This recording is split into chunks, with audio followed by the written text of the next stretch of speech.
Hello नमस्कार दोस्तों, welcome back to my YouTube channel. कैसे हैं आप सब? उम्मीद करता हूँ अच्छे होंगे। मैं भी अच्छा हूँ। Without wasting any time, let's start our today's video title 3 trillion US dollars lithium found in India. जैसे कि आप टाइटल से समझ गए होंगे, आज के वीडियो में हम बात करने वाले हैं लिथियम, जो कि इंडिया में डिस्कवर हुआ है, और उसके एडवांटेजेस, इफेक्ट्स और डिसएडवांटेजेस के बारे में। इंडिया में लिथियम मिलने की इम्पोर्टेंस को समझने के लिए हमें पहले लिथियम और उसकी इम्पोर्टेंस को समझना होगा। Let's start. लिथियम जो है वो आज की डेट में बहुत important and valuable natural resource है, एंड लिथियम को कंसीडर करा जाता है एज वाइट गोल्ड, क्योंकि लिथियम की डिमांड बढ़ रही है और हमारे स्मार्टफोन की बैटरीज से लेकर ईवी व्हीकल्स की batteries irrespective of any brand lithium से ही बनती है। जैसे कि हमारे स्मार्टफोन्स में या तो लिथियम आयन बैटरीज या फिर लिथियम पॉलीमर बैटरीज ही यूज होती है, चाहे फिर वो कोई भी ब्रांड का स्मार्टफोन हो। ऐसे इम्पोर्टेंट मेटल इंडिया में डिस्कवर हो रहे हैं, और इंडिया में मिनिस्ट्री ऑफ माइंस को मिला है 6 मिलियन टन यानी कि 60 lakh ton lithium Jammu and Kashmir के रियासी डिस्ट्रिक्ट में। और अगर एक एस्टिमेट के अकॉर्डिंग अगर हम दुनिया भर के लिथियम रिजर्व्स को देखें तो उसमें सबसे ज्यादा लिथियम रिसोर्स है चिली देश, जो कि साउथ अमेरिका का एक देश है, with 9.2 million turns, and second number पर है Australia with 5.7 million turns lithium reserve. इसका मतलब क्या ये है कि अब इंडिया में वर्ल्ड के सेकेंड लार्जेस्ट लिथियम रिजर्व्स मौजूद हैं। चलिए जानते हैं आज के इस वीडियो में। जैसे gulf Nations like Saudi and UAE अमीर बने ऑयल की हेल्प से, वैसे ही क्या इंडिया अमीर बन सकता है लिथियम के हेल्प से? Let's find out. जो लिथियम हमें जम्मू एंड कश्मीर में मिला है उसे इन्फर्ड रिसोर्सेज की कैटेगरी में रखा गया है, यानी कि हम उन रिसोर्सेज की क्वांटिटी और क्वालिटी के बारे में अंदाजा लगाया जा सकता है, पर हम कंफर्म नहीं कह सकते कि कितनी क्वांटिटी में लिथियम प्रेजेंट है और किस क्वालिटी का है। आप इस ग्राफ में देख सकते हैं कि इन्फर्ड रिसोर्सेज के ऊपर है इंडिकेटेड रिसोर्सेज और मेजर्ड रिसोर्सेज, प्रूवन रिजर्व्स और प्रोबेबल रिजर्व्स। वाई एक्सिस पर है कि हमें जियोलॉजिकली कितना पता है, कितना आइडिया है उस जगह के बारे में, और एक्स एक्सिस पर है अदर फैक्टर्स जैसे कि उन्हें माइन करने की possibility, cost and environmental impact etcetera.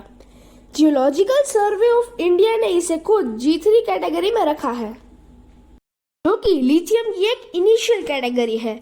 उन्होंने कहा है कि और रिसर्च और एनालिसिस करने की जरूरत है इन्हें G1 और G2 कैटेगरीज तक पहुंचाने के लिए। इन टॉप कैटेगरीज में पहुंचकर ही इन्हें माइनेबल रिजर्व्स कहा जा सकता है, जिसे हम माइन करके एक्सट्रैक्ट कर सकते हैं।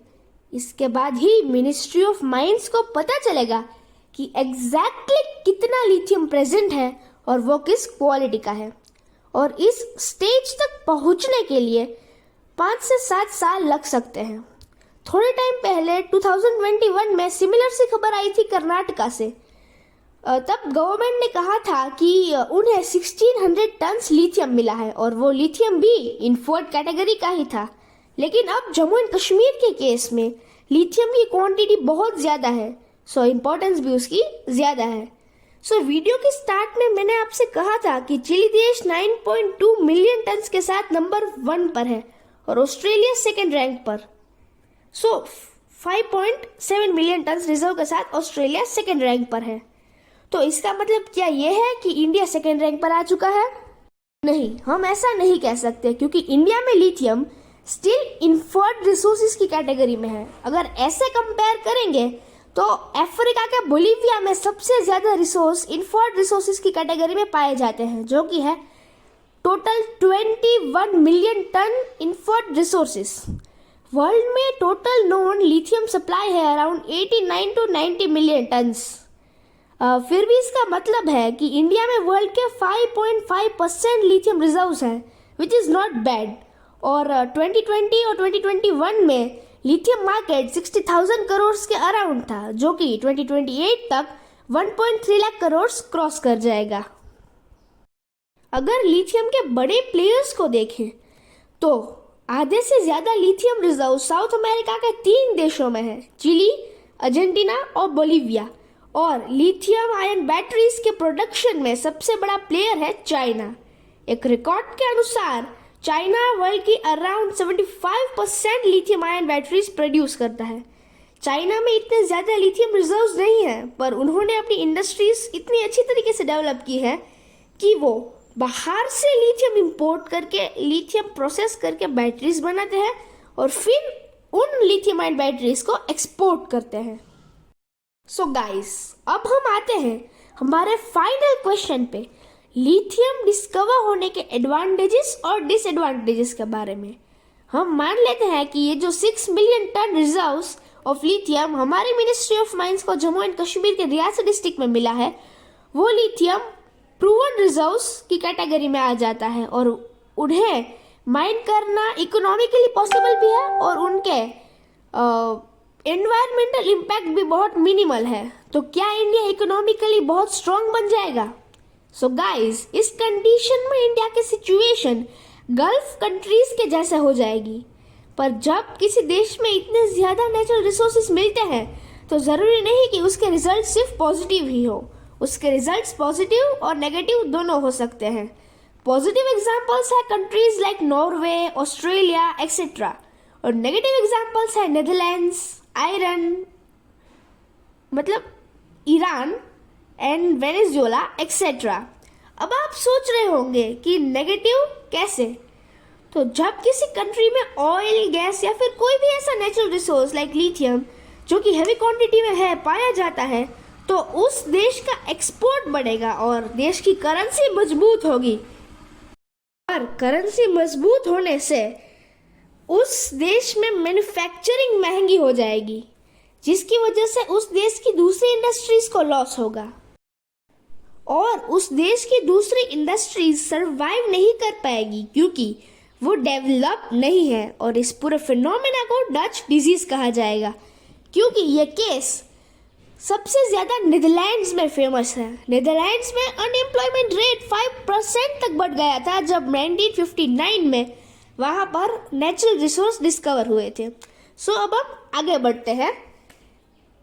अब इस डच डिजीज की प्रॉब्लम से बढ़ने के लिए और बचने के लिए क्या रास्ता है? इससे बचने की एक बहुत अच्छी स्ट्रेटजी है। नेचुरल रिसोर्स की एक्सेस इनकम को हम पब्लिक वेलफेयर और दूसरे सेक्टर्स में डिवाइड कर सकते हैं, एक सोवरेन वेल्थ फंड बनाकर, जो कि नॉर्वे ने किया है डच डिजीज को अवॉइड करने के लिए और उस नेचुरल रिसोर्स पर डिपेंडेंट ना हो जाए। इंडिया को भी ऐसे ही तरीके से डच डिजीज को अवॉइड करना होगा ताकि नेचुरल रिसोर्स की हेल्प से इंडिया नॉर्वे और ऑस्ट्रेलिया के जैसे डेवलपमेंट कर सके, ना कि ईरान और वेनेजुएला के जैसे डच डिजीज का शिकार बन जाए। सो गाइस, आज के इस वीडियो में बस इतना ही। उम्मीद करता हूँ आपको इस वीडियो से कुछ नया सीखने को मिला होगा। मिलते हैं नेक्स्ट वीडियो में एक और नए और मजेदार इंटरेस्टिंग टॉपिक के साथ। तब तक के लिए गुड बाय, साइनिंग ऑफ, नीव रायचूरा।